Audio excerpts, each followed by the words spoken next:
Assalamualaikum warahmatullahi wabarakatuh. Alhamdulillahirabbil alamin. Wassalatu wassalamu ala asrofil anbiya'i wal mursalin wa ala alihi washabihi ajmain, amma ba'd. Selamat datang teman-teman di resensi buku bagus, buku yang tepat untuk kita semua. Pada episode kali ini saya akan menjelaskan buku yang berjudul Robot Proof: Higher Education in the Age of Artificial Intelligence. Jadi memang ini buku yang ditujukan untuk teman-teman yang mungkin sedang berkuliah, ingin berkuliah, atau mereka yang memang berkecimpung di dunia pendidikan seperti itu ya. Nah, kita langsung masuk ke pembahasan bukunya saja ya, karena cukup panjang ya. Jadi kita masuk ke keterangan buku. Jadi buku ini itu diterbitkan oleh MIT Press, Cambridge, Massachusetts, USA tahun 2017. Saya kira sudah 5 tahun yang lalu ya. Sekarang 2023, ini 2017 ya, 5-6 tahun yang lalu. Tapi saya kira masih relevan. Bukunya juga nggak terlalu tebal ya, 200 halaman. Dibandingkan buku-buku yang lain yang mungkin bisa sampai 400, bahkan yang sampai 1000 halaman. Sejujurnya saya belum pernah selesai sih yang 1000 halaman. Kecuali saya baca cuma per part-partnya saja.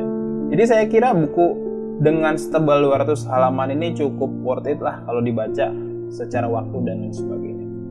Penulisnya adalah Joseph Aoun yang merupakan orang dari kebangsaan Lebanon ya.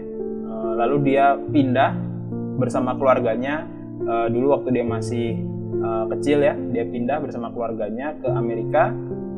Lalu dia merintis karir dia tumbuh dan merintis karir di Amerika dan cukup sukses ya. Sekarang dia menjadi seorang pimpinan ke-7 dari Universitas Northeastern, dan ini lumayan cukup bergengsi menurut saya.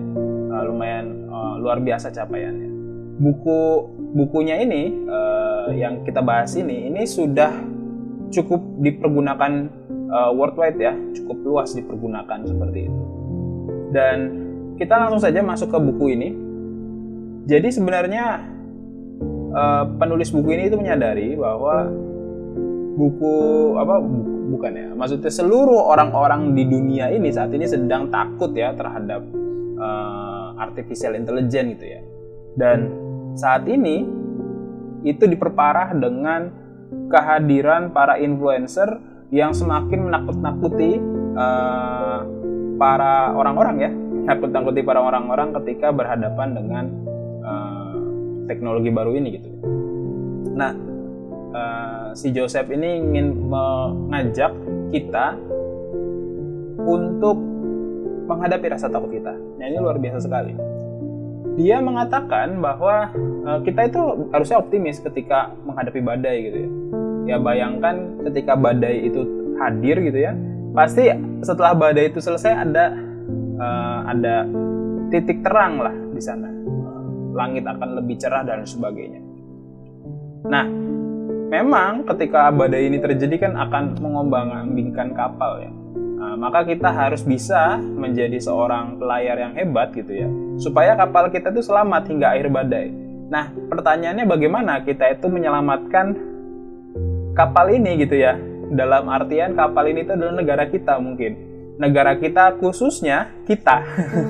Kita kan akan menjadi seorang anggota dari sebuah kapal yang terombang-ambing di badai gitu kan. Maka kita harus mempersiapkan diri ketika kapal kita menghadapi badai gitu ya. Bagaimana anggota kapal yang pelaut yang bisa bertahan di badai ini gitu ya. Dan di sini Joseph Aoun ini mengatakan bahwa di masa depan produsen itu akan kalah dengan kreator gitu ya. Jadi ada produsen, ada kreator. Bedanya apa? Produsen itu adalah orang yang bekerja secara apa ya sebutannya itu, secara rutin ya. Jadi dia melakukan pekerjaan yang rutin seperti menginput data dan sebagainya. Nah, ini akan digantikan oleh artificial intelligence gitu kan. Karena pekerjaan-pekerjaan rutin ini ya akan digantikan oleh otomatisasi gitu kan. Nah, maka manusia itu akan berubah dari produsen yang mengerjakan pekerjaan rutin menjadi kreator gitu ya. Mungkin zaman dulu orang-orang itu berlomba-lomba jadi karyawan perusahaan, kerja di ruangan ber-AC dan sebagainya. Tapi di masa depan orang-orang itu akan berlomba-lomba masuk ke dalam dunia kreatif gitu ya.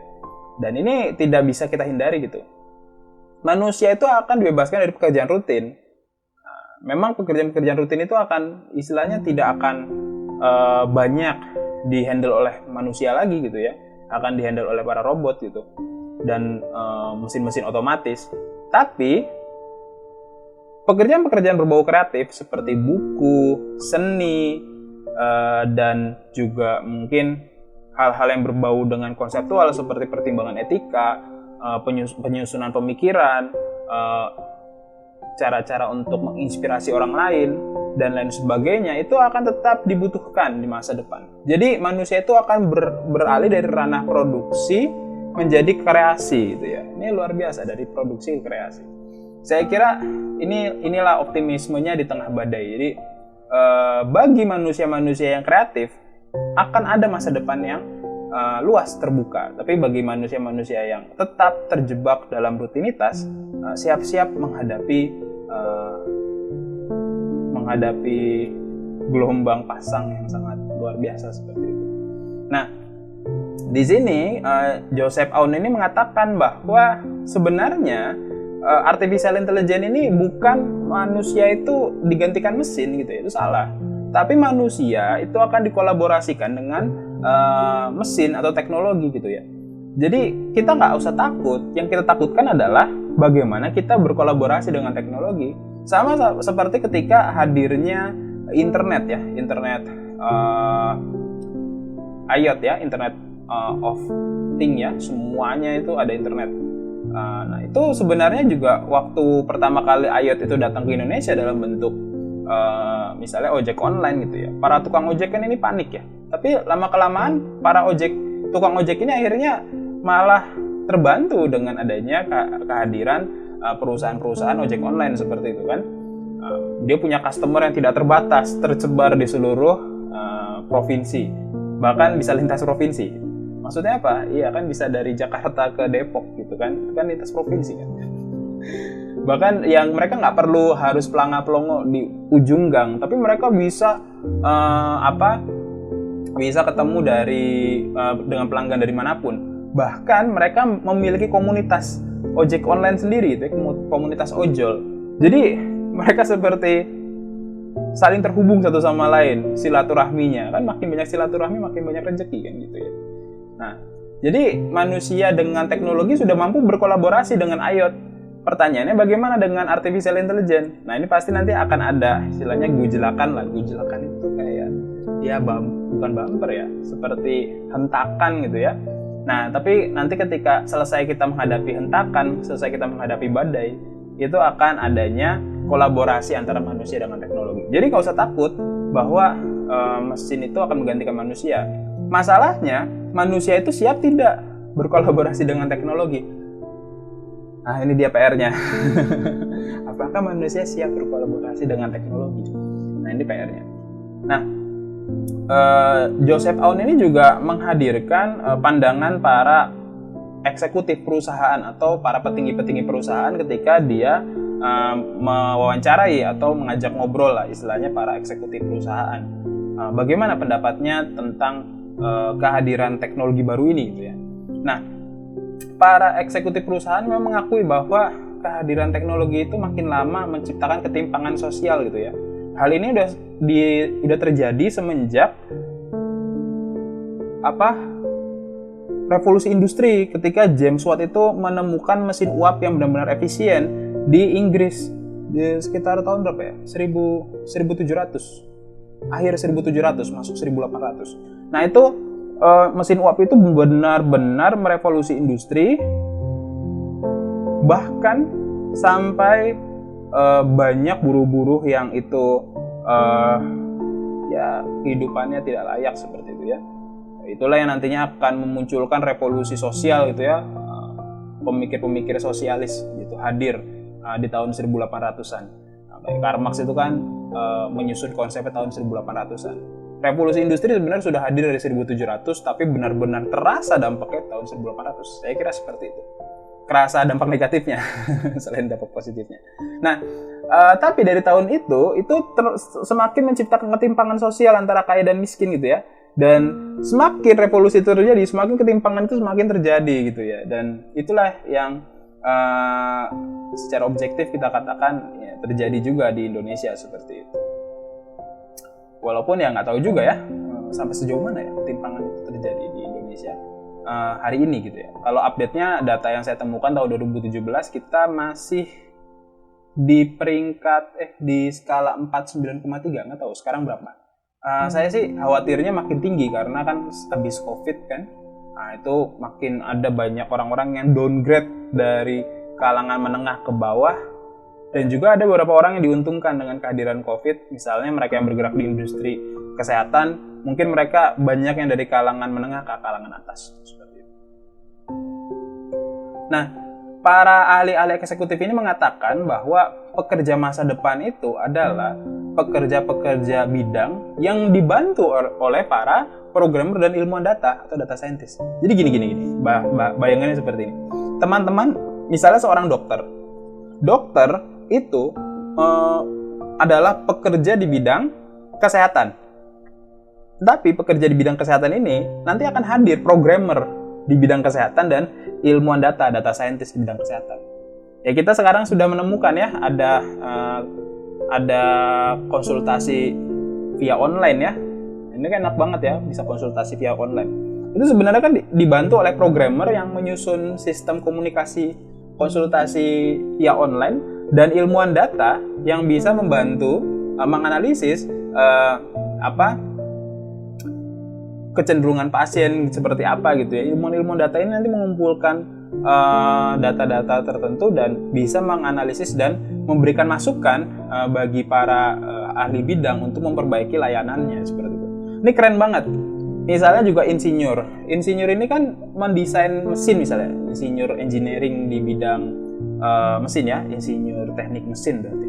Nah, insinyur mesin ini atau insinyur teknik mesin ini misalnya dia membuat mesin yang tujuannya itu bisa dipergunakan di berbagai macam kondisi seperti itu. Nah, ketika dia mau mendesain mesin, pasti ada programmer yang hadir di sana untuk menciptakan software desain yang cukup bagus ya, yang bisa membantu mereka dalam bekerja. Kan saat ini kan para engineering itu kan tidak lagi mengerjakan pekerjaan di atas kertas ya. Teman saya yang arsitek pun sudah menggunakan software ketika dia mendesain suatu bangunan seperti itu. Nah, ini programmer ini hadir. Tapi programmer ini membutuhkan orang lain, itu adalah ilmuwan data. Kalau misalnya insinyur yang mesin ini, ilmuwan data ini bisa membantu para ahli bidang, misalnya insinyur mesin dan programmer, untuk menciptakan pemodelan mesin yang ideal. Misalnya ilmuwan data ini mengumpulkan data, bagaimana data kondisi curah hujan, tingkat keasaman, tingkat salinasi di lautan misalnya ya. Lalu mungkin tingkat debu ketika misalnya mungkin mesinnya dipergunakan di gurun pasir, suhu, kelembapan, dan lain sebagainya. Nah, ini data-data ini akan membantu programmer dan ahli bidang di bidang engineering untuk bisa menyusun mesin yang cukup baik gitu. Dan juga mungkin kalau teman-teman yang mungkin arsitek bisa dibayangkan ya, arsitek itu kan juga mendesain softwarenya kan ada ya, software arsitek yang mendesain arsitek itu mendesain bangunan.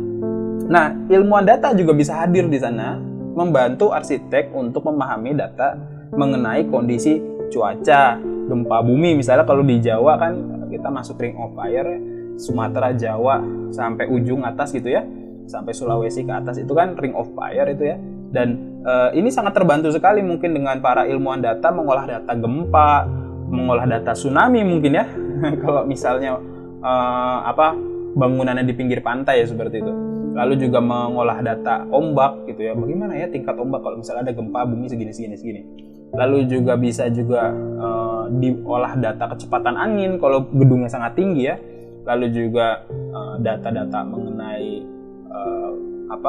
kebutuhan masyarakat terkait dengan gedung tersebut. Ini bisa dijadikan masukan bagi para arsitek dan programmer gitu ya untuk membangun software yang bisa mewadahi data-data tersebut seperti itu. Maka hampir nantinya di semua bidang itu akan dua pekerja yang akan hadir di sana. Yang pertama itu adalah pekerja di bidang programmer dan ilmuwan data. Di samping pekerja asli bidang tersebut. Misalnya saya sebagai seorang pengajar di universitas. Nah, saya ketika mengajar itu saya juga menggunakan LMS atau Learning Management System ya, atau website untuk mengajar gitu ya, bisa untuk memasukkan tugas, memasukkan presentasi dan sebagainya, untuk mungkin juga memudahkan para siswa untuk absen gitu ya. Dulu absen pakai kertas, sekarang absennya tinggal menggunakan sistem online seperti itu. Nah, ini sangat membantu saya dalam bekerja gitu ya. Jadi saya bisa nggak perlu kayak zaman dulu ya, bagi mahasiswa minta data ke dosen lewat flash disk. Nah, itu kan penuh dengan virus ya. Saya masih ingat zaman dulu itu ya. Kalau minta data pakai flash disk, dan di dalam flash disk itu kadang-kadang tersembunyi sesuatu yang berbahaya yang bernama virus, malware dan lain sebagainya. Sekarang dengan sistem LMS itu lebih aman gitu ya. Jadi para mahasiswa bisa mendapatkan file mudah, gampang, dan mungkin suatu ketika dia lagi butuh-butuhnya, dia bisa mencari file tersebut di sistem seperti itu. Nah, jadi programmer itu sudah hadir, dan ilmuwan data juga sudah mulai hadir sebenarnya. Itu adalah membantu untuk menganalisis data-data mahasiswa seperti itu. Masalah-masalah, masukan-masukan dari mahasiswa, dan itu diolah. Jadi sudah hadir sebenarnya di pendidikan pun, walaupun bukan pendidikan berbasis mengajarkan teknologi atau bukan fakultas IT, itu sudah hadir programmer dan ilmuwan data. Jadi saya katakan programmer dan ilmuwan data ini sepertinya cukup luas ya masa depannya gitu ya. Dan mungkin ya ini juga terjadi juga ya di sekitar saya, di mana teman-teman saya itu juga mulai melirik untuk beralih profesi menjadi seorang coder ya, jadi coding gitu ya, mulai belajar coding, dan juga menjadi data scientist. Jadi semangat teman-teman yang mungkin sudah menonton ini dan mengetahui bahwa udah lagi proses transisi. Bagi teman-teman yang ingin melakukan proses transisi, saya ucapkan tetap semangat. Saya juga lagi belajar dikit-dikit tentang dunia artificial intelligence dan sebagainya. Karena itu tuntutan saya untuk tetap bisa eksis di dunia kerja gitu ya. Dan tuntutan kita semua lah untuk tetap bisa eksis di dunia kerja. Nah, keahlian di masa depan, yang pertama itu adalah keahlian umum, jadi general. General itu adalah memahami keluasan bidang, jadi semua cara kerja bidang dia paham. Tapi dia memiliki spesialisasi khusus, jadi dia bisa menguasai bidangnya sendiri, tapi dia juga memahami secara keseluruhan bidang. Misalnya saya sebagai seorang pengajar, saya mengerti bagaimana sistem kepengajaran itu berjalan. Tapi di satu sisi saya juga memahami bagaimana organisasi pendidikan bekerja. Lebih luas lagi, saya memahami bagaimana kondisi sistem nasional, maksudnya sistem politik, ekonomi, hukum, dan lain sebagainya ini bekerja. Dan lebih luas lagi, saya juga memperhatikan berita internasional. Bagaimana nanti kebijakan suku bunga The Fed, atau mungkin perkembangan pertempuran di Eropa, atau mungkin juga kebijakan-kebijakan negara-negara tetangga itu mempengaruhi kondisi nasional kita. Nah, selain penguasaan bidang, kita juga ada yang namanya kemampuan kerja. Kemampuan kerja ini adalah, yang pertama adalah kemampuan dasar. Jadi istilahnya kita bisa menyelesaikan pekerjaan dasar kita, tapi juga kita harus memiliki kemampuan fundamental. Maksudnya apa ya kemampuan fundamental? Jadi kemampuan yang memang harus dibutuhkan di masa depan seperti itu. Jadi kita prioritaskan, karena itu adalah kemampuan yang akan menyelamatkan kita di masa depan. Misalnya saya sebagai seorang pengajar, saya kira ya yang saat ini sedang santer-santernya ya di seluruh bidang pendidikan itu adalah kehadirannya artificial intelligence gitu ya.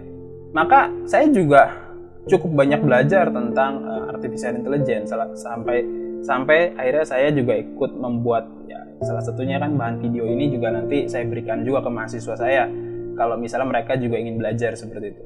Jadi seperti itu, saya di satu sisi memang sudah memiliki kemampuan dasar saya, tapi di situ ada pengembangan untuk periode berikutnya. berikutnya untuk tetap eksis di bidang pekerjaan gitu ya. Dan juga selain memiliki kemampuan kerja, harus memiliki kemampuan sosial. Kemampuan sosial ini yang pertama adalah kemampuan untuk berkolaborasi.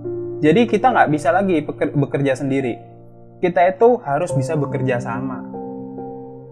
Karena eranya bekerja sendiri itu sudah selesai. Maksudnya apa bekerja sendiri itu sudah selesai? Saat ini, agar manusia itu mampu bisa berpikir kreatif, memecahkan masalah yang kompleks, dia mungkin membutuhkan orang lain untuk saling bekerja sama dalam pemecahan masalah kompleks. Contohnya dalam membentuk desain suatu bangunan arsitektur gitu ya. Nah, saya berbicara dengan teman saya yang memang di bidang arsitektur, dia bercerita bahwa dia itu bekerja dalam sebuah tim, dan untuk bisa mendesain sebuah bangunan itu tidak bisa dilakukan sendiri karena ada detail-detail yang banyak harus berkolaborasi dengan banyak orang, itu harus saling berkolaborasi satu sama lain. Ada yang ngurusin skema umumnya, ada yang pendetailannya, ada yang bahkan sampai menghitung ketebalan dan mungkin juga peritilan-peritilan seperti mur, besi dan lain sebagainya. Saya kira sangat luar biasa pekerjaan itu gitu ya, ketika digambarkan oleh teman saya. Dan itulah saat ini realitanya adalah ketika kita itu ingin mencoba untuk menciptakan terobosan, kita membutuhkan kerjasama tim.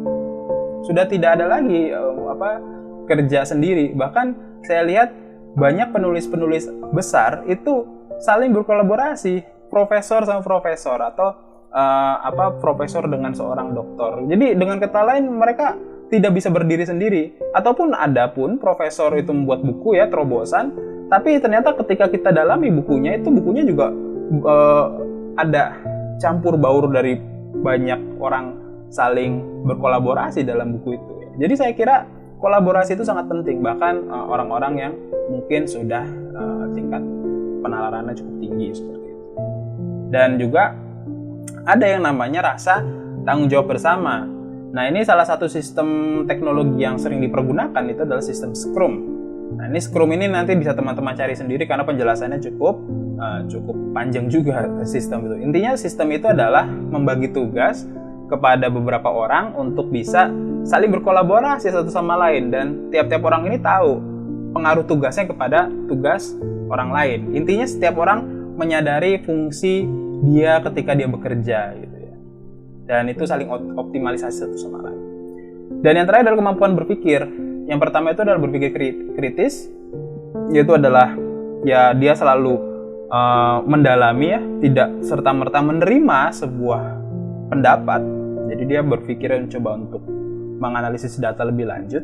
Lalu penalaran kompleks, dengan kata lain dia mampu melihat secara luas maupun secara mendetail gitu ya. Dan juga selain dia mampu berpikir kritis dan bernalar kompleks, dia juga mampu mengkomunikasikan idenya baik lisan dan tertulis. Dan juga mampu berpikir secara sistem dan juga kreatif, pemecahan masalah kreatif. Nanti ini kita bisa jelaskan di slide-slide berikutnya. Nah, kita masuk ke model belajar masa depan. Nah, ini yang saya sangat benar-benar terenyuh ya ketika membaca buku di bagian ini ya, model belajar masa depan, karena cukup menarik gitu ya. Kita masuk saja dulu. Jadi gini, model belajar masa depan itu menitik beratkan kepada kreativitas. Tapi kita lihat kreativitas itu ternyata ada dua proses, yaitu adalah proses divergen dan konvergen. Divergen ini adalah proses menciptakan alternatif-alternatif dari sebuah masalah, alternatif-alternatif pemecahan masalah. Lalu konvergen itu adalah menyeleksi alternatif yang terbaik sehingga muncul satu alternatif yang kita akan eksekusi.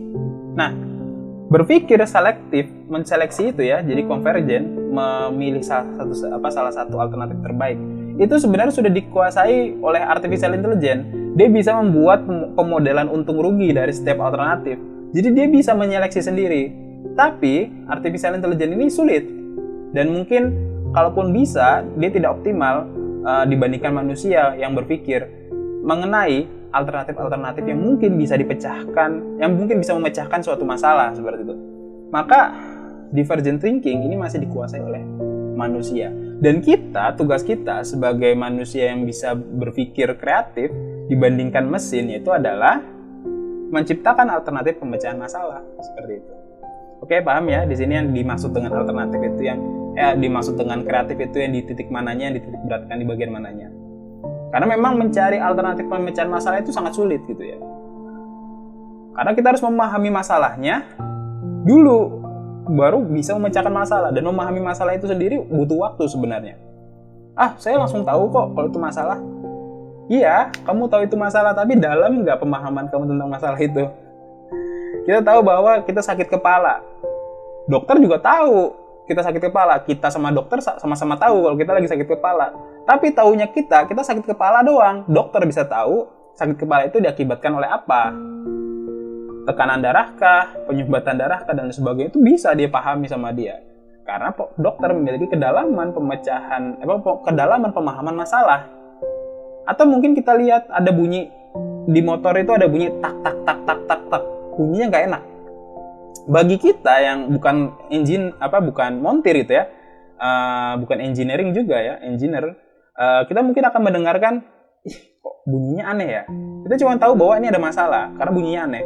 Tapi bagi seorang montir atau engineer, dia tahu bahwa ini masalahnya kalau nggak di sini, kalau nggak di situ.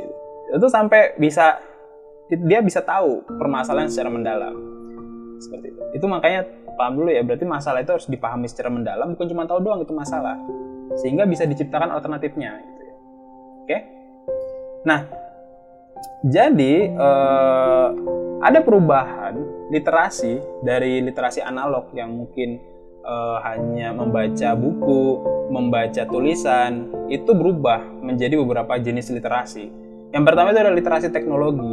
Jadi kita itu harus mampu membaca perkembangan teknologi. Nah, ini saya nggak tahu ya, mungkin kalau eranya saya ini agak susah juga karena dengan kesibukan agak susah juga harus belajar matematika algoritmik gitu kan. Ya walaupun nanti bisa belajar tapi nggak sedalam anak-anak muda yang memang dari awal belajar gitu ya. Dan ini juga menjadi sesuatu yang harusnya diperhatikan bagi guru-guru di sekolah gitu ya. Karena mereka harus mengajarkan murid-muridnya secara benar dalam pelajaran matematik. Karena ini benar-benar menyelamatkan masa depan mereka, masa depan anak-anak mereka gitu ya, masa depan anak-anak didik mereka. Matematika ini akan menjadi tulang punggung keselamatan dari siswa-siswa mereka, karena di masa depan matematika ini akan menjadi dominasi utama gitu ya. Jadi teknologi itu semuanya base-nya matematik. Bahkan yang di luar bidang sosial di luar bidang sains pun, bidang sosial itu pakai matematik. Loh, beneran? Emang pakai matematik? Pakai. Ya saya di bidang ekonomi ya memang ini adalah bidang sosial yang berbau angka-angka ya, ekonomi yang masih pakai angka. Tapi bidang sosial yang seperti sosiologi itu juga pakai angka ketika penelitian, ketika menganalisis responden dan sebagainya itu pakai statistik, itu juga matematik. Lalu ketika kita bicara tentang geografi, walaupun itu ngomongin dataran, gunung dan sebagainya itu pakai matematik untuk mengukur kondisi lahan dan sebagainya, pakai matematik. Sejarah nggak ada matematik, hafalan semua, salah. Sejarah ada matematiknya juga. Misalnya sejarah tentang pertempuran itu kan sebenarnya ada matematik, ada angka-angkanya. Kok bisa ya yang jumlahnya segini bisa mengalahkan yang jumlahnya segini? Analisisnya seperti apa? Ini kan ada matematik ketika dalam sejarah juga seperti itu. Jadi saya kira hampir semua pekerjaan di masa depan ada matematik. Apalagi dengan kehadiran teknologi di bidang-bidang masing-masing bidang-bidang tersebut, sehingga semuanya harus belajar matematik. Walaupun nanti apakah harus belajar coding atau dasar-dasar mesin, itu alternatif mungkin menurut saya. Tapi kalau bisa, siswa itu juga diajarkan, selain matematik juga diajarkan coding dan dasar-dasar mesin. Dasar-dasar mesin seperti apa? Saya juga nggak tahu, saya nggak pernah diajarin dasar-dasar mesin. Karena di kurikulum saya dulu nggak ada coding dan dasar mesin, adanya IT, teknologi informasi. Tapi nggak ada dasar-dasar mesin. Nah, ini mungkin nanti di kurikulum masa depan akan ada nih dasar-dasar mesin di semua mata pelajaran dari SD sampai SMA seperti itu. Lalu yang kedua adalah literasi data. Literasi data ini berarti kita itu bukan hanya menerima data, tapi kita memahami data tersebut. Yaitu adalah kita bisa memahami hubungan korelasi antar dua data atau lebih, lalu kita bisa tafsirkan apa yang terjadi di dalam masing-masing data tersebut dan kita prediksi apa yang akan terjadi berikutnya ketika hal ini berkorelasi misalnya. Misalnya terhubung nih, A sama B terhubung, maka kejadiannya akan jadi apa? Oh, jadi kejadian misalnya kejadian alternatif 1. Kalau A dan B tidak terhubung, maka alternatif kedua. Seperti itu.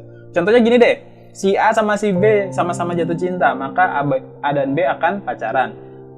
A sama B tidak cintanya, salah satu orang mencintai yang selainnya, entah si A cinta sama si B atau si B cinta sama si A.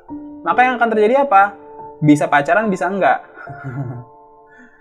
Dan yang paling terakhir adalah ketika si A dan si B tidak saling cinta, maka tidak akan pacaran. Nah, ketika kita bilang bisa pacaran, bisa enggak, persentasenya berapa? Ini kan sebenarnya ada prediksi-prediksi di sana. Kalau yang A yang cinta sama si B, maka kemungkinan akan 75% mereka pacaran. Karena si A ini orangnya ngotot. Kalau yang B yang cinta sama si A, tapi si B ini kemungkinan 25%. Karena si B ini orangnya kalau mencintai seseorang, dia mencintai dalam diam. Romantis. Ya, tapi nggak gitu juga sebenarnya. Ya, ada juga orang yang mencintai dalam diam. Diam-diam mencintai. Nah, ini makanya nanti ketika ada dua buah data, ini bisa dicari nih korelasinya, lalu ditafsirkan. Ya, kita juga harus memahami sebelum bisa memprediksi ya cinta itu apa, bagaimana cara kerja cinta dan sebagainya. Setelah kita memahami cinta itu bagaimana, baru kita bisa prediksi toh. Seperti itu. Oke. Nah, lalu yang selanjutnya adalah literasi manusia, yaitu adalah mendorong orang itu untuk tidak berpuas diri, dalam artian belajar berkelanjutan dan terus membuka diri kepada hal baru, termasuk bertoleransi kepada orang-orang yang mungkin berbeda pemikiran. Jadi di masa depan harusnya kita itu bukan terkotak-kotaki gitu ya, terpecah-pecah gitu ya, tapi saling membangun pemahaman. Ini yang saya lihat kenapa kalau di media sosial itu semakin yang ada terjadi itu meruncing gitu loh. Kalau dia benci, ini si pendukung A, si pembenci A. Padahal kalau di dunia nyata kan ya harusnya ya kalau saya itu benci sama saya itu nggak suka ya. Kalau misalnya saling berkomunikasi ya komunikasi aja, nggak usah gontok-gontokan gitu kan. Harus ada toleransi gitu. Tapi entah kenapa di media sosial itu seperti intoleran sekali gitu ya. Yaitu nanti ada penjelasannya di video-video yang lainnya. Itu mungkin karena cara kerja algoritmanya dan sebagainya yang menciptakan intoleransi ya. Nanti di video yang selanjutnya atau mungkin video yang berbeda, buku yang berbeda. Lalu ada komunikasi dan etika. Nah, komunikasi ini bagaimana kita bisa menjaga hubungan baik dengan orang gitu ya. Mengkomunikasikan ide kita tanpa menyinggung orang lain, menerima masukan orang lain tanpa memaksa dia untuk membuka diri gitu ya. Atau mungkin juga kita bisa memahami orang dan sebagainya. Ini di masa depan ini komunikasi akan semakin penting. Lah kan komunikasi bisa dibantu mesin. Iya, cuman karena bisa dibantu mesin, maka komunikasi manusiawi itu sangat penting gitu ya. Karena komunikasi manusiawi yang tidak bisa empati dan sebagainya digantikan mesin. Maka komunikasi yang manusiawi, yang empati, yaitu harus kita kuasai. Kalau nggak kita sama aja kayak mesin. Ya kenapa kita nggak digantikan mesin aja gitu kan? Sama seperti dokter. Dokter itu walaupun mungkin nanti mesin bisa memprediksi penyakit, dokter tetap dipergunakan. Kenapa? Karena dokter itu adalah orang yang mampu berempati dengan rasa sakit pasien gitu. Itu namanya komunikasi. Dan yang selanjutnya adalah etika. Etika ini kan ada perhitungan-perhitungannya. Dan saya kira ini adalah ranah filsafat. Dan hebat sekali kalau nanti artificial intelligence bisa berfilsafat. Nah, saya selalu ngomong sama teman saya. Teman saya selalu mengatakan, wah takut ini artificial intelligence dan sebagainya. Dia seperti istilahnya mencoba menularkan rasa takutnya kepada saya. Lalu saya bilang, sebenarnya artificial intelligence itu nggak seberapa. Karena artificial intelligence itu tidak bisa berfilsafat. takutlah kalau artificial intelligence itu bisa berfilsafat. Dia ketawa habis itu. Oh iya ya. Selama artificial intelligence itu tidak berfilsafat, artinya mereka tidak memahami kedalaman. Karena ketika mereka bisa berfilsafat, ini mereka sudah paham kedalaman dan itu lebih berbahaya saya kira. Jadi etika itu masih bisa dikuasai oleh manusia. Nggak tahu sampai berapa lama. Ada yang bilang Max Tegmark itu kan mengatakan sampai 10.000 tahun kemudian nanti akan muncul artificial intelligence yang canggih yang mampu berpikir melampaui manusia. Ya nggak tahu juga benar atau enggak. Tapi saya kira ranah etika masih akan tetap dipegang manusia. Maka moralitas itu akan menjadi sangat penting di masa depan. Gitu. Lalu perubahan kemampuan berpikir. Dulu ketika kita tahu cara kerja atau prosedur tertentu, kita bisa kerja. Misalnya cara nginput data ke komputer, kita tahu nih caranya, ya udah bisa kerja, jadi penginput data gitu, jadi administrator gitu. Tapi tahu doang itu nggak bisa saat ini, karena kalau cuma tahu bisa nanya Mbah Google gitu kan.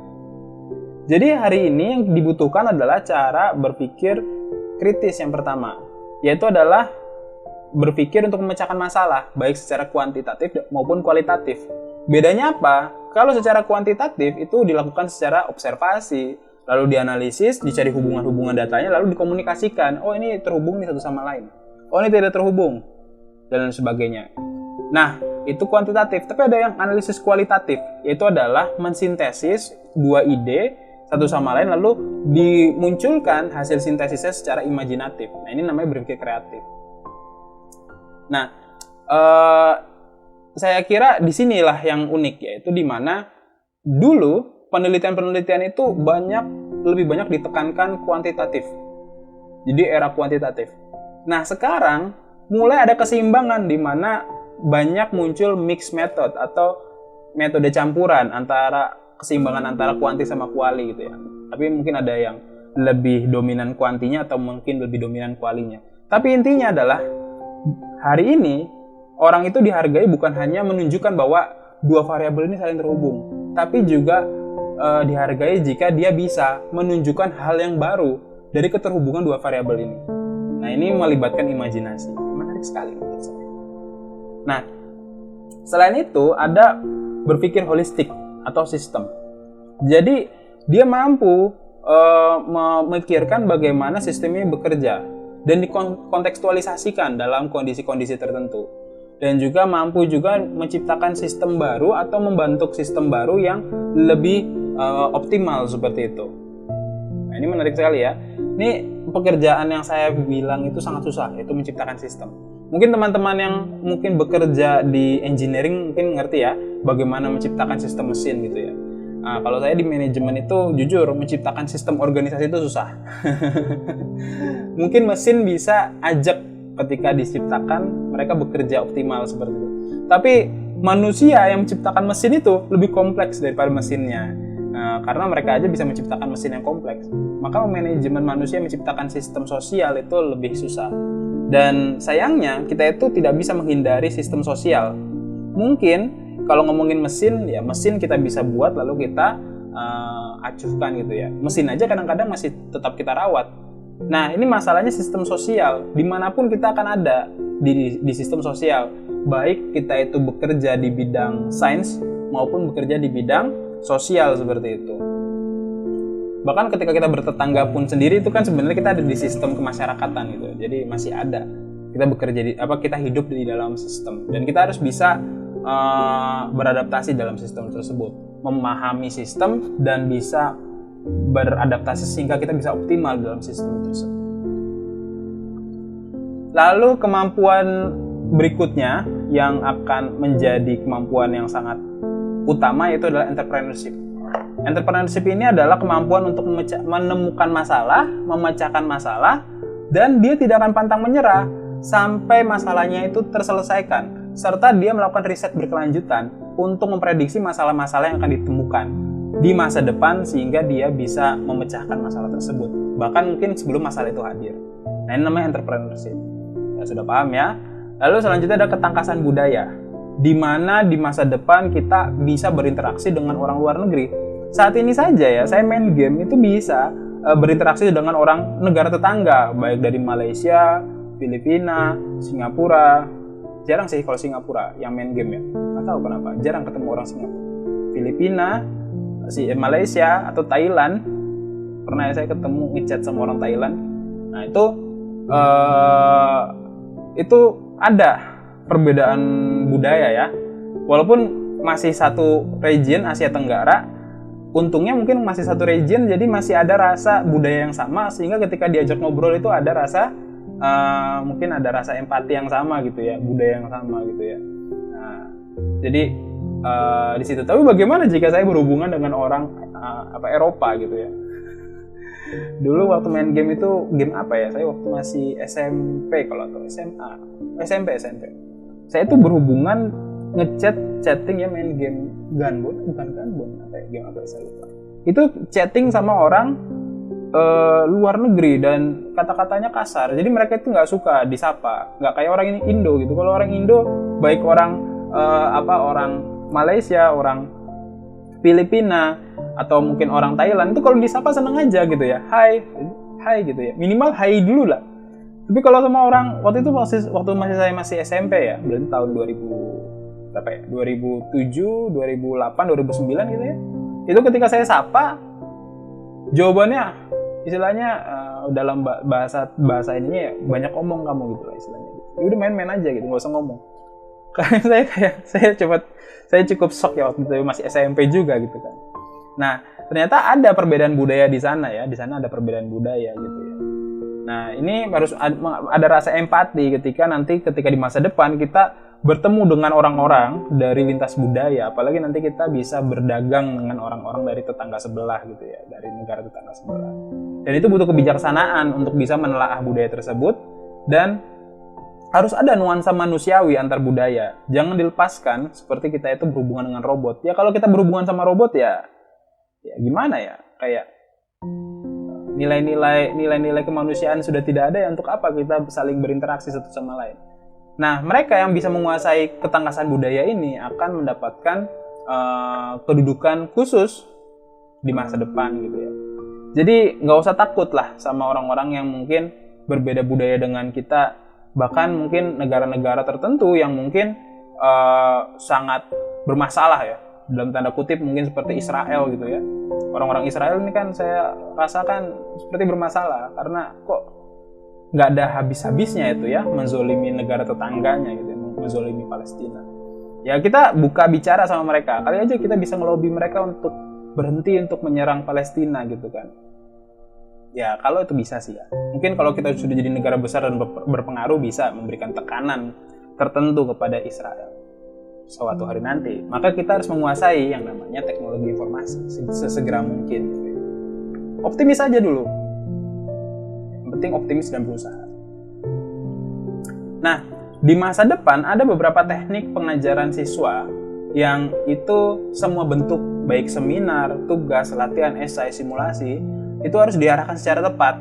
Yaitu adalah pengajar itu mampu menjelaskan hal yang sedang dipelajari di realita, di lapangannya seperti apa gitu. Jangan cuman bisa menunjukkan hitung-hitungan rumus matematik tapi nggak tahu ya penerapan ini di lapangan seperti apa. Seorang guru harus bisa menjelaskan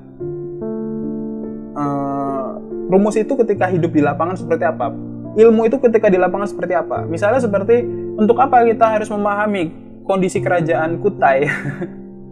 Dulu saya juga nggak habis pikir sama guru sejarah saya, untuk apa saya itu harus memahami jatuh bangunnya Mataram. Mataram dibangun oleh ini tahun segini. Nah, itu baru saya paham ketika saya mulai lihat-lihat di YouTube, di mana banyak YouTuber yang membuat ilustrasi atau juga YouTuber yang menceritakan kondisi jatuh bangunnya Mataram. Itu saya baru paham, begitu ya luar biasanya ya Mataram itu. Itu kan guru sejarah saya tidak bisa memberikan inspirasi sampai ke sana karena dia juga nggak tahu apa fungsinya ya. Yang penting anak murid saya paham gitu ya. Padahal kita bisa membayangkan itu dalam konteks bernegara saat ini, yaitu Indonesia. Jangan sampai Indonesia itu runtuh seperti Mataram. Lalu bagaimana Indonesia ini menjadi kuat seperti Mataram? Atau bagaimana Indonesia ini bisa sangat luar biasa seperti Majapahit, seperti Sriwijaya gitu kan. Atau juga bagaimana Indonesia ini berpengaruh sampai ke dunia internasional, bikin aliansi dengan negara-negara yang sangat jauh, seperti ketika Turki Utsmani mampu beraliansi dengan Aceh. Kan keren banget. Aceh di ujung sini, Turki Utsmani di ujung sana, tapi bisa beraliansi. Itu gimana ya caranya ya? Nah, ini kan sebenarnya adalah data-data sejarah yang harusnya kita pelajari untuk kita kontekstualisasi dalam konteks bernegara hari ini kan gitu ya. Jadi pengajar itu bukan hanya memaksakan ilmu pengetahuan ke kepala pelajarnya, tapi juga menginspirasi pengetahuan itu fungsinya apa bagi kehidupan kita di dunia nyata, seperti itu. Paham ya? Dan juga harus ada tujuannya. Kenapa kok materi ini harus diajarkan? Kenapa nggak materi yang satunya lagi, seperti itu? Dan juga harus ada lintas disiplin. Ini susah nih. Saya kira ini susah, lintas disiplin. Nggak semua guru itu bisa lintas disiplin. Dan juga di Indonesia sendiri itu banyak akademisinya itu lebih diprioritaskan yang memiliki linearitas gitu ya. Kalau akademisi itu lintas bidang itu kayak tidak diakui sebagai seorang akademisi. Misalnya S1-nya mungkin teknik fisika, S2-nya filsafat, S3-nya ngambil teknik fisika lagi. Nah ini S2-nya melenceng sedikit lalu nyampe ke S3 itu dianggapnya dia sudah tidak linear gitu ya. Nggak tahu juga apa hubungan filsafat sama teknik fisika. Mungkin ada atau enggak. Tapi intinya adalah di Indonesia itu tidak diakui ketika seseorang itu lintas disiplin. Jadi agak susah ya kalau misalnya ahli-ahli kita itu banyak menguasai ilmu lintas disiplin. Mungkin ada tapi agak-agak jarang. Dan dia itu biasanya harus berkomunikasi dengan memang ilmuwan yang berbeda lintas disiplin. Nah, maka di masa depan orang-orang yang bisa menguasai bidang lintas disiplinnya gitu ya. Misalnya orang yang ahli agama tapi bisa menghubungkan dengan sains. Atau mungkin orang yang di bidang sosial, dia analis bidang sosial tapi dia mampu memberikan masukan bagi pembangun teknologi gitu ya. Jadi dia berkolaborasi dengan orang-orang pembangun teknologi gitu ya. Kan keren banget gitu ya. Nah, siswa ini juga harus dibantu untuk bisa menguasai bidang ilmu lintas disiplin. Apa hubungannya buang sampah sama kondisi iklim? Kan ada hubungannya, nggak kayak jauh banget gitu loh. Saya buang sampah nih, lalu tiba-tiba es kutub mencair. Emang ada ngaruhnya kalau saya buang sampah sama es kutub? Nah itu harus dihubungkan. Oh, kalau kamu buang sampah sembarangan, nanti sampah itu akan ke tempat pembuangan akhir, dan di pembuangan akhir itu akan dibakar. Ketika dibakar, harusnya bisa didaur ulang, tapi dibakar dan pembakarannya itu jadi karbon. Karbon itu akan membuat kutub utara itu meleleh gitu ya. Kan dihubungkan, itu terhubung.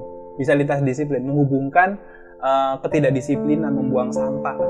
Pembuangan sampah sembarangan itu kan kondisi sosiologis ya.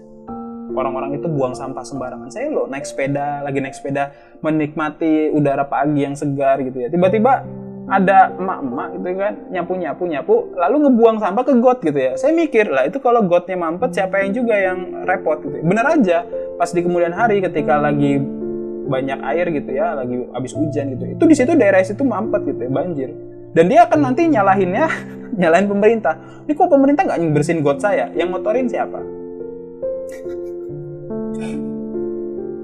Nah, ini kan kondisi sosiologis. Tapi ternyata kondisi sosiologis ini bisa mempengaruhi kondisi iklim. Lalu dari iklim bisa dihubungkan ke ekonomi. Nah, ini kan luar biasa. Ternyata perubahan iklim itu akan merugikan masyarakat sendiri, merugikan dalam aspek material gitu ya. Dan itu masyarakat nggak sadar, karena mereka nggak bisa berpikir makro gitu ya. Dia buang sampah aja, nggak mikir bahwa itu akan kembali ke dia dalam bentuk kerugian ekonomi. Kan aneh ya. Nah, ini. Jadi siswa itu harus bisa dibantu untuk bisa mengembangkan ilmu lintas disiplin dengan proyek nyata di dunia nyata ya, bukan di dunia gaib. Bukan dunia gaib, bukan dunia konseptual biasa, tapi harus dunia nyata, lapangan langsung. Siswa itu harus diajak sering ke lapangan. Ini susah sekali menurut saya. Apalagi dengan kondisi Indonesia yang jumlah rasio guru dengan rasio muridnya itu kan cukup tinggi ya. Satu guru bisa megang 40 murid, bisa megang 30 murid. Apakah mungkin seorang guru ini bisa mengendalikan siswanya ketika mereka melakukan studi lapangan gitu ya? Studi lapangan nggak usah jauh-jauh ya, di dekat sekolah misalnya mengamati sesuatu dan sebagainya. Nah, ini kan guru itu butuh kefokusan ya. Nggak mungkin seorang guru itu bisa mengendalikan forum di lapangan 30 orang. Pasti guru itu hanya bisa mengendalikan sedikit forum, sedikit orang gitu ya. Dan ini adalah tuntutan di masa depan. Nah, bagaimana dengan pengalaman? Nah, jadi gini. Ternyata dalam bekerja itu yang paling penting itu adalah pengalaman.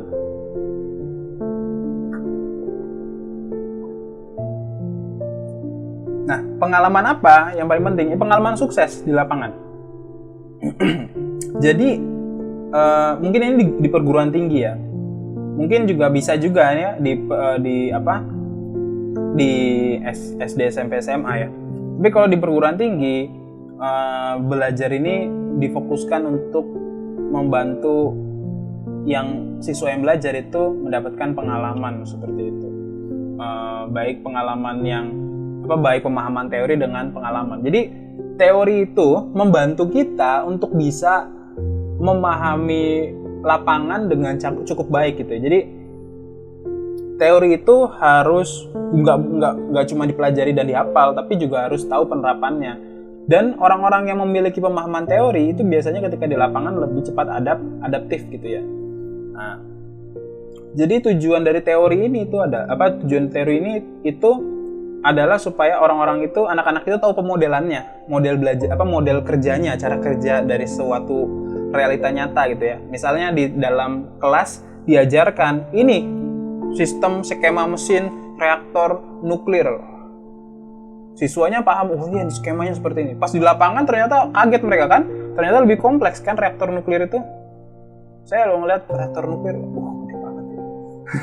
Kapan ya Indonesia punya reaktor nuklir segede gitu? Yang maksud saya dibuat dan didesain oleh orang Indonesia sendiri. Kalau mungkin kita kerja sama orang luar negeri yang produksinya mungkin desainnya dari luar negeri lalu didatangkan ke Indonesia, mungkin bisa aja gitu ya secepat mungkin. Tapi bagaimana jika orang Indonesia, anak-anak asli bangsa Indonesia, keturunan-keturunan asli orang Indonesia gitu ya, itu memikirkan bagaimana membuat mesin sekompleks itu gitu kan. Nah, itu hanya bisa dilakukan ketika si siswa ini pernah ke lapangan. Oh ternyata teorinya cuma gini doang, tapi kok mesinnya sampai segede gitu. Ini skemanya kok sederhana, tapi mesinnya segede gitu. Pasti ada banyak sistem di dalamnya yang mungkin hanya bisa dipahami ketika si siswa ini sering datang ke kelas lalu pergi ke lapangan, datang ke kelas pergi ke lapangan. Ketika di lapangan dia melihat kok bentuknya kayak gini ya, lalu ditanya sama gurunya, ini kenapa ya bentuknya kayak gini ya? Gurunya menjelaskan, dia lagi ke lapangan lagi, lalu dia balik lagi ke kelas. Dari sini dia akan memahami, oh cara kerja reaktor nuklir itu kayak gini loh. Dan ketika dia bekerja dia langsung paham bagaimana caranya untuk menghandle reaktor nuklir ya. Keren sekali ya, luar biasa. Seperti itu. Jadi siswa itu harus bisa diajak untuk dia harus ada campuran ya antara teori di kelas sama pengalaman di lapangan seperti itu. Dan juga diharapkan antara teori di kelas dengan kegiatan di lapangan itu seimbang, atau mungkin harus ada jaraknya, jangan terlalu panjang gitu. Mungkin kalau orang-orang yang di dunia sosial gampang ya, misalnya seorang ekonom gitu ya, mau jadi ekonom ya udah kamu langsung lihat sana ke pasar kan, selesai. Mungkin yang agak susah itu yang di bidang teknologi gitu ya, karena ya menghadirkan reaktor nuklir di Indonesia nggak mungkin ya setiap universitas punya reaktor nuklir yang mungkin sangat kompleks itu ya. Ya resiko juga gitu kan kalau kita ada kebocoran reaktor nuklir di banyak tempat gitu kan. Nah, maka nanti inilah yang menjadi tantangan Indonesia. Kalau Indonesia itu pengen menjadi sebuah bangsa yang menguasai teknologi, maka harus ada pemodelan teknologi itu di masing-masing fakultas teknologi di Indonesia, supaya siswa itu mampu untuk belajar secara real langsung ke lapangan. Dan juga siswa ini harus diberikan masalah gitu ya. Jadi bukan hanya dia mengamati, tapi dia juga harus diberikan masalah yang bisa dipecahkan. Dan ini masalahnya ini terus diberikan secara bertahap hingga nantinya lebih kompleks gitu ya. Jadi pelatihan bertahap lah, dari yang lebih mudah sampai yang lebih kompleks. Nah, pelatihan-pelatihan bertahap ini itu membantu siswa itu bisa mengkontekstualisasi ilmunya di dalam usaha untuk memecahkan masalah. Kan luar biasa ya. Ini menarik juga seperti itu. Dan juga nanti pada titik tertentu, misalnya dosen ini kan mengajarkan ini adalah reaktor nuklir, misalnya dia menggunakan contoh reaktor nuklir di Amerika gitu ya. Ini sistemnya berbeda nanti kalau reaktor nuklirnya di Indonesia yang sering gempa gitu ya. Bagaimana membangun reaktor nuklir di negara yang sering gempa? Itu kan mikir juga gitu kan. Gimana ya reaktor nuklir yang tahan gempa? Bahkan kemarin aja Fukushima itu bisa sampai meledak kan. Kalau nggak salah reaktor 1, 2, dan 3-nya dari 5 reaktor itu meledak. Nggak tahu ya ledakannya seperti apa ya. Mungkin bisa teman-teman lihat sendiri di film. Ada kalau nggak salah filmnya namanya Days, itu yang menjelaskan detail tentang ledakan reaktor nuklir per harinya gitu ya. Itu benar-benar ketika saya nonton itu benar-benar terasa banyak membuat saya berpikir bagaimana nanti kalau reaktor nuklir itu dimiliki Indonesia gitu kan. Nah, di sini ada yang namanya kontekstualisasi. Berarti kan permasalahannya reaktor nuklir itu belum bisa dipasang di negara, belum bisa dengan aman dipasang di negara yang mungkin berpotensi tsunami seperti Indonesia kan. Indonesia juga memiliki potensi tsunami. Bagaimana jika nanti kita bikin reaktor nuklir? Di mana tempat yang paling aman? Bagaimana jika reaktor nuklir ini nggak kena tsunami, nggak kena gempa, tapi kenanya gunung berapi gitu kan? Gimana? Ini gimana? Kata-kata gimana ini akhirnya membuat konteks baru, dan ini memberikan tantangan kepada para siswa untuk berpikir. Dan mereka akan mendapatkan pengalaman pemecahan masalah ketika mereka berada di dalam sebuah konteks baru tertentu untuk memecahkan permasalahan yang baru seperti itu. Nah, selain itu kita juga bisa mendorong kolaborasi industri.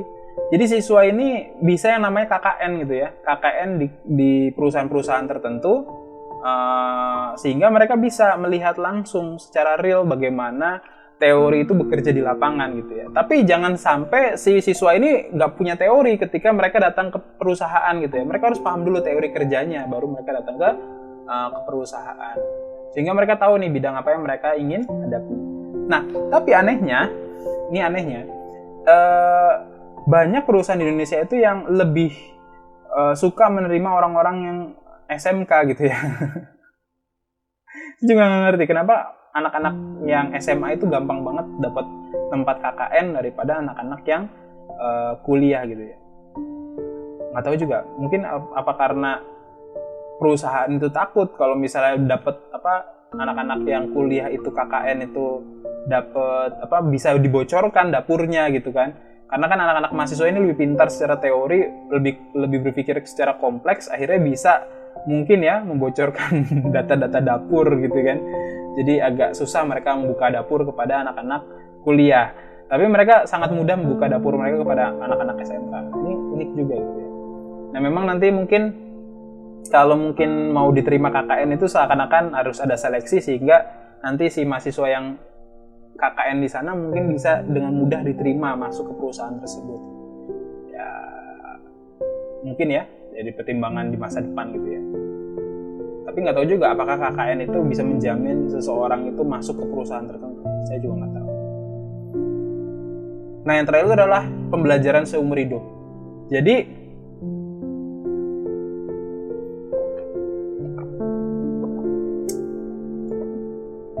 kreativitas itu adalah salah satu kunci kesuksesan jangka panjang. Jadi kalau teman-teman itu mau bisa bertahan hidup sampai nanti istilahnya sampai nanti hari tua gitu ya, tanpa harus risau, maka teman-teman harus siap untuk berhidup di dunia yang kreatif gitu ya, dunia kreatif. Memang nih dunia kreatif ini pekerjaan-pekerjaannya memang banyak sekali ya, karena harus menembus batas batas kekakuan gitu kan, karena harus berpikir secara kreatif. Nah, orang-orang kreatif itu memiliki namanya growth mindset. Nah, ini bisa dilihat sendiri di slide ya. Intinya adalah mereka yang itu memiliki growth mindset itu mau belajar, bahkan mengakui kekurangannya, terbuka terhadap masukan dari orang lain, dan bahkan dia rela ketika dia harus mengaku kalah dan belajar dari orang yang mungkin rivalnya gitu ya, rivalnya dia gitu ya, dia belajar dari rivalnya. Seperti itu. Dan dia juga nggak takut untuk salah gitu ya. Yang dia takut apa? Yang dia takut adalah dia terlambat mencoba. Jadi orang-orang yang growth mindset ini memiliki ketakutan bahwa karena saya nggak mencoba, akhirnya saya nggak pernah tahu kemampuan saya gitu kan. Lebih baik saya coba aja gitu kan. Kalau misalnya saya gagal, berarti ada evaluasi di sana. Kalau saya berhasil, artinya apa?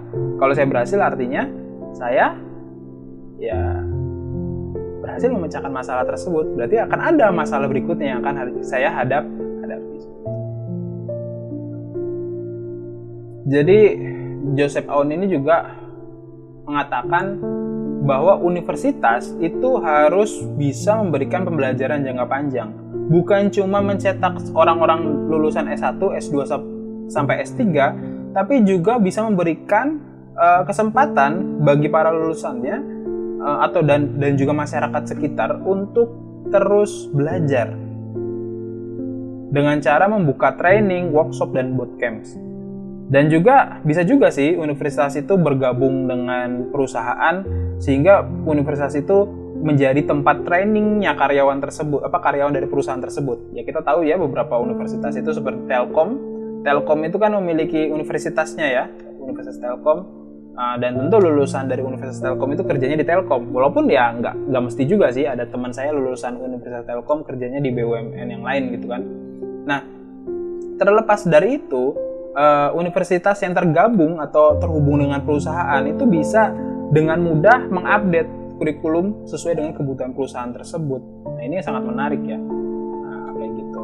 Ada juga ikatan alumni dan kerjasama institusi. Jadi ikatan alumni ini bukan cuma sekedar bukan sekedar pajangan, bukan cuma sekedar gelar-gelaran, seru-seruan, tapi itu adalah salah satu cara kita untuk apa? Untuk riset.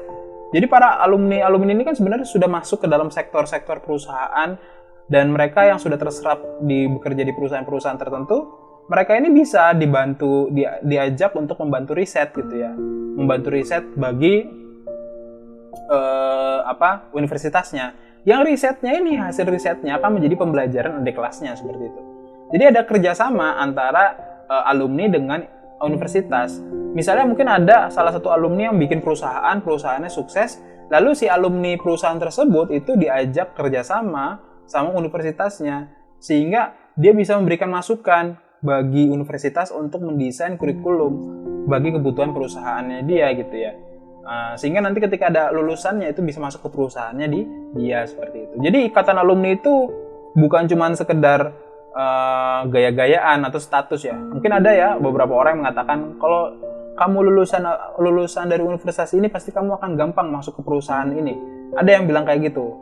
Ya, saya juga tahu soalnya di lapangan demikian gitu ya. Ada perusahaan-perusahaan tertentu yang lebih memprioritaskan alumni dari perguruan tinggi tertentu seperti itu. Nah, terlepas dari itu sebenarnya saya itu lebih mengatakan bahwa ya boleh-boleh aja selama antara universitas tersebut dengan perusahaan tersebut mereka saling update satu sama lain sehingga kebutuhan perusahaan itu selalu relevan dengan lulusan dari universitas tersebut gitu ya. Tapi sayang sekali kalau misalnya ternyata antara universitas dengan perusahaan itu tidak ada hubungan komunikasi gitu ya. Jadi akhirnya apa? Ya masuk itu karena loyalitas aja gitu ya, loyalitas para eksekutifnya memasukkan karyawan dari universitas tertentu itu karena loyalitas aja. Ya itu tidak akan memberikan pengaruh apa-apa bagi perusahaan tersebut menurut saya seperti itu. Ya mungkin bagi perusahaan atau mungkin bagi orang-orang yang merasa tersinggung, saya mohon maaf ya mengucapkan hal tersebut. Lalu pembelajaran berbasis kustomisasi. Jadi berkesesuaian dengan kondisi update di lapangan. Nah, jangan kita itu kasih soal yang sama terus kepada siswa kita gitu, dan juga siswa itu ya bisa protes lah kalau dapat soal yang sama terus dari gurunya. Ya, memang sih guru itu ada kapasitasnya, saya akui, karena ya saya juga mengajar kelas besar ya, rasanya juga capek sekali gitu ya, kayak nggak ada habis-habisnya mahasiswa saya itu. Tapi alhamdulillah bagi saya itu ladang pahala saya, dan itu juga mungkin merontokkan sedikit rambut saya, tapi tidak apa-apa ya, insya Allah rontoknya rambut saya nanti bisa menjadi berkah saya mungkin di akhirat nanti, insya Allah. Nah, tapi terlepas dari itu memang sangat sulit sekali itu membuat pembelajaran custom sesuai dengan kebutuhan para murid-murid kita gitu ya, karena apalagi dengan kondisi yang berubah terus di lapangan, dan kita harus terus update terus soalnya dan lain sebagainya. Padahal kita juga habis waktunya untuk mengajar, habis waktunya untuk mengoreksi soal. Nah, ini dilematisnya di situ. Tapi memang kalau kita memang mau ideal, yaitu adalah kita terus mengkustomisasi materinya, mengkustomisasi soalnya sesuai dengan konteks di lapangan. Dan juga universitas harus berbasis riset, yaitu adalah universitas itu terus melakukan yang namanya riset untuk memperbaiki kualitas, untuk memperbaiki lulusan dan sebagainya. Yang paling sulit itu adalah memastikan para pengajarnya itu bisa fokus riset. Padahal banyak pengajar-pengajar di universitas itu habis energinya untuk mengajar. Ya, ini pilihannya gini, mau bikin kualitasnya riset yang berkualitas atau membuat kepengajaran yang berkualitas. Kadang-kadang ini adalah suatu prioritas yang sangat berat gitu ya bagi seorang dosen gitu ya. Saya riset atau saya ngajar ya? Atau riset sambil ngajar? Ngajarin riset ya enak kalau dia ngajarin riset. Tapi kalau nggak ngajarin riset, pusing juga. Nah di sana, tapi idealnya pengajar itu punya waktu khusus untuk riset sehingga dia bisa mengembangkan kemampuannya, tapi juga punya waktu khusus juga untuk berfokus untuk memperbaiki kepengajarannya seperti itu. Nah ini ya fakultas alumni. Jadi fakultas itu harusnya bisa memberikan fasilitas lintas disiplin keilmuan. Jadi sekali-kali ada kolaborasi antar lintas disiplin. Misalnya mahasiswa manajemen disuruh belajar di fakultas diajar tentang belajar tentang IT gitu ya. Orang-orang IT belajar tentang manajemen, sehingga orang-orang IT itu bukan cuma bisa mengerjakan bukan hanya bisa memikirkan sebuah aplikasi yang ingin dia bangun, tapi dia juga bisa bekerja sama untuk membangun aplikasi tersebut gitu ya. Dan juga anak-anak manajemen ini bisa membantu para memahami bagaimana cara kerja para IT bekerja seperti itu. Sehingga ketika mereka terjun di perusahaan-perusahaan teknologi, mereka bisa langsung berkolaborasi dengan engineering di sana seperti itu. Dan juga memperbanyak materi yang update dan dibutuhkan. Ini paling susah ini, saya kira. Bikin materi itu pusing ya. Apalagi materi yang update gitu ya. Karena update itu bisa hitungannya detik sekarang.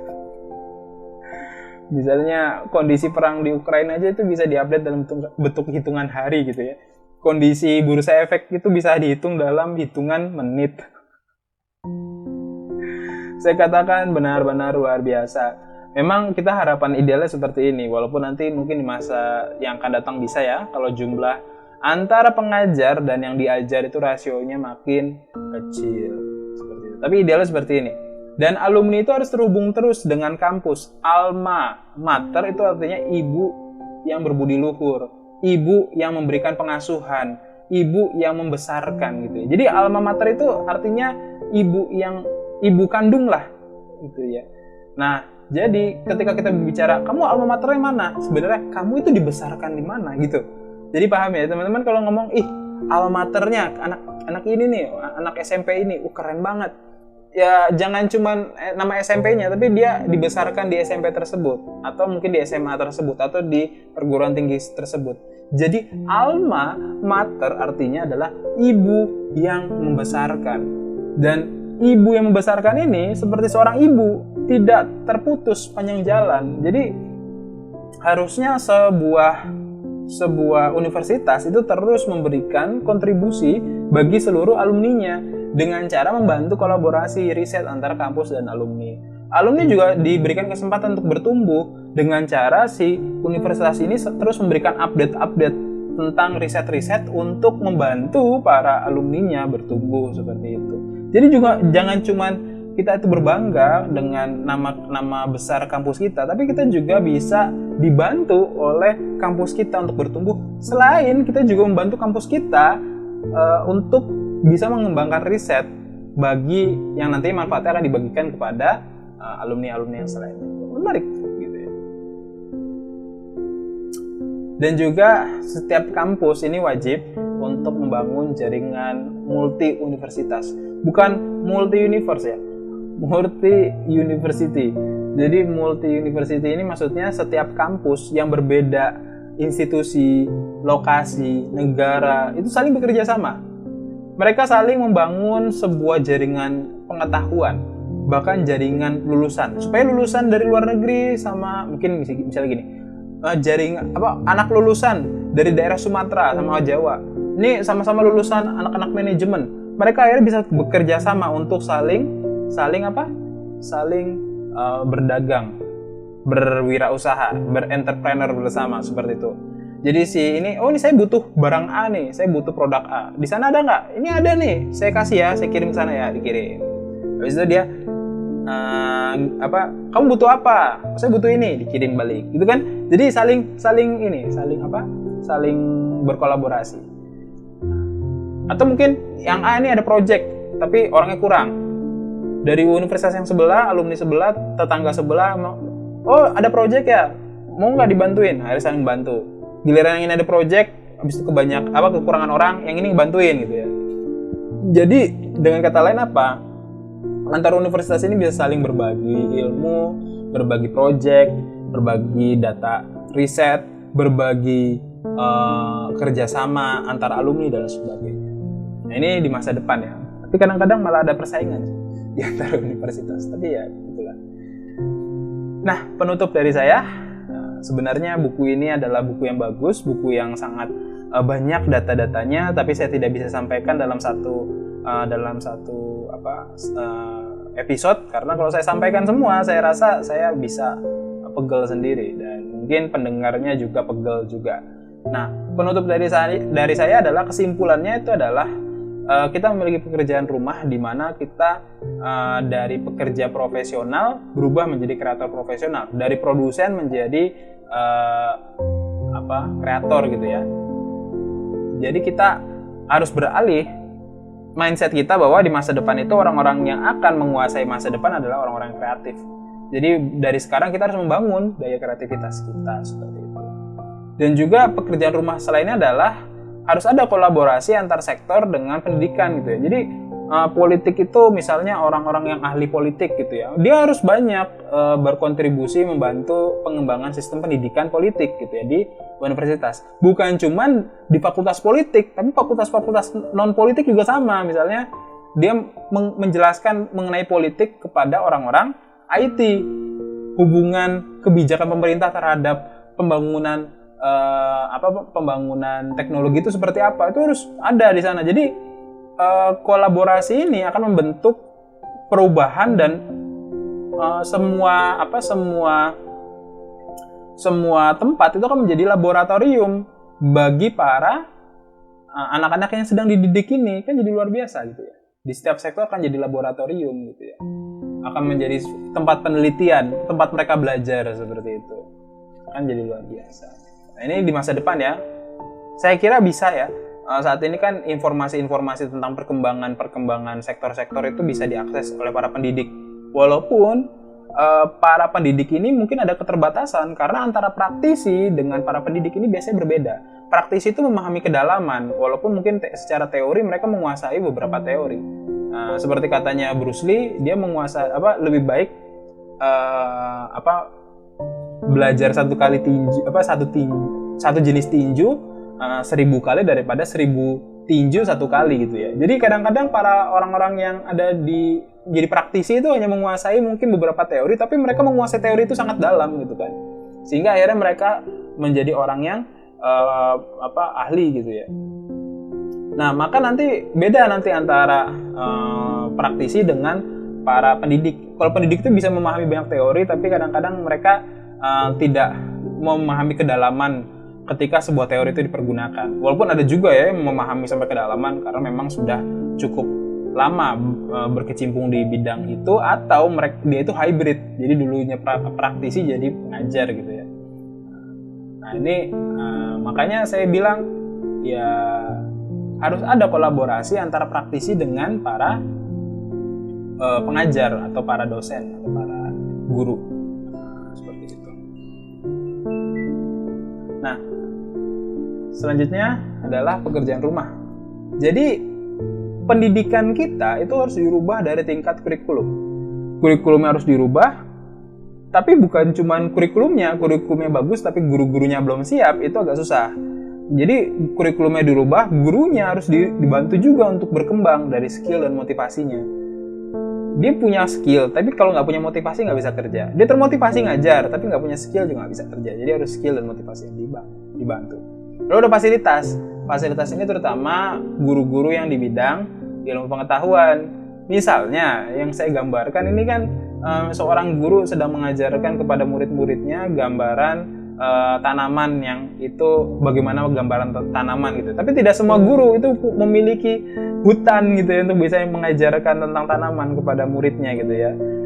Jadi agak susah sebenarnya kalau misalnya kita itu berbicara fasilitas, terutama mereka para guru-guru di bidang sains gitu ya. Nah, ini saya maklumi. Dan kadang-kadang ada pun barang-barang laboratorium itu jumlahnya sangat sedikit, beresiko rusak, dan ketika rusak bingung juga apa sekolah gitu ya, karena barang-barangnya itu harganya mahal gitu ya. Lalu juga ada materi latihan dan ujian yang harus terus diupdate sesuai dengan kondisi lapangan. Ini ngupdate materi latihan dan ujiannya sendiri itu PR sendiri gitu ya. Padahal guru juga harus mengajar gitu. Jadi harus dibantu juga gitu. Jadi masih banyaklah pekerjaan rumah kita. Ada yang bilang yang paling penting itu bukan pendidikan tapi ekonomi. Ada yang bilang juga, iya ekonomi, tapi pendidikan juga penting. Saya bilang dua-duanya penting. Pendidikan itu memang jangka panjang ya, terasanya mungkin beberapa puluh tahun. Ekonomi, ya jangka pendek. Ya jangka pendek kita harus makan, jangka panjang juga kita harus memastikan bahwa kita masih hidup gitu. Jadi harus ada keseimbangan aja gitu ya. Dan ini tugas pemerintah yang saya kira cukup dilematis ketika harus menentukan untuk mengembangkan lebih fokus pada pendidikan atau lebih berfokus pada ekonomi gitu ya. Karena ekonominya bagus, hari ini kita bisa makan, tapi beberapa tahun ke depan, beberapa puluh tahun ke depan kita terjajah, kan sama juga bohong gitu ya. Jadi kita mau hari ini bisa makan, beberapa puluh tahun ke depan kita masih bisa makan, kan harapannya seperti itu. Makan dengan bebas, dengan merdeka. Walaupun makan cuma nasi sama telur, tapi nggak ada masalah. Yang penting kita bisa makan dan merasakan kemerdekaan. Nah, habis itu saya juga mencoba untuk menyusun rumus penting pembangunan SDM. Ini saya terus kembangkan dan beberapa buku dari data dari buku ini membantu saya untuk membentuk rumus penting pembangunan SDM Indonesia. Ini madein saya ya. Jadi kalau teman-teman itu mau mengutip ngomong ya, kalau ini ngutip dari YouTube saya gitu ya, nggak ada masalah. Dan juga kalau teman-teman mau mengutip tolong dipikirkan kembali karena ini masih saya kembangkan juga, jadi masih beresiko untuk berubah lagi. Tapi sejauh ini saya menemukan bahwa skill itu dibentuk dari teori, lalu dibentuk pengalaman. Jadi teori ini tahu lapangannya seperti apa, sama tahu bagaimana mengkontekstualisasi jika ada perubahan-perubahan variabel. Jadi dengan ada daya kreatif di sana, maka nanti akan ada keahlian mutakhir, keahlian yang selalu update dengan kondisi terbaru seperti itu. Dan juga ada moralitas. Moralitas itu adalah etika. Jadi dia harus paham etika, ilmu etika, agama, dan keterbukaan. Kok ada keterbukaan? Nanti saya jelasin ya. Kalau etika itu sudah paham ya, ilmunya ilmu filsafat. Nah, tapi ilmu ini tidak akan bisa berfungsi jika tidak tahu standar moralnya. Standar moralnya ini dari mana? Dari agama. Agama ini memang memberikan apa yang baik dan buruk. Tapi kadang-kadang masih terlalu universal atau umum gitu ya. Misalnya kita tidak boleh menyakiti tetangga. Tapi dengan konteks ini gimana? Dari konteks ini gimana? Gimana kalau kita yang disakiti duluan? Nah ini bagaimana? Nah ini kan agama itu biasanya memberikan konteks yang umum, tapi yang konteks yang khusus itu pertimbangan etika. Dan juga agama dan etika ini tidak akan bisa berjalan secara benar jika tidak dikembangkan. Dan pengembangan ini membutuhkan keterbukaan. Dengan keterbukaan kita bisa menerima data baru, konteks baru, informasi baru, lalu kita mengembangkan sistem yang lebih baik, sistem yang lebih kompleks, sistem yang lebih mewadahi lebih banyak hal gitu ya, dengan lebih bijak seperti itu. Maka akan muncul kepribadian yang adaptif. Dan juga ada loyalitas. Loyalitas itu adalah komitmen kita sebagai seorang apa ya istilahnya ya, kita harus berkomitmen dulu kalau kita mau loyal kan. Misalnya seperti kita mencintai seseorang, maka kita harus berkomitmen dulu bahwa kita akan mencintai dia saja gitu, mencintai dia seorang gitu kan. Kita harus ada komitmen. Tapi mencintai dia itu bisa hilang ketika kita tidak mendapatkan manfaat. Kita mencintai dia tapi terus disakiti, yang terjadi apa? Kita kan kehilangan loyalitas. Tapi ketika kita mencintai dan dia merasa dicintai dan dia itu memberikan cintanya kembali dan memberikan effortnya kembali, manfaatnya kembali ke kita makin cinta toh.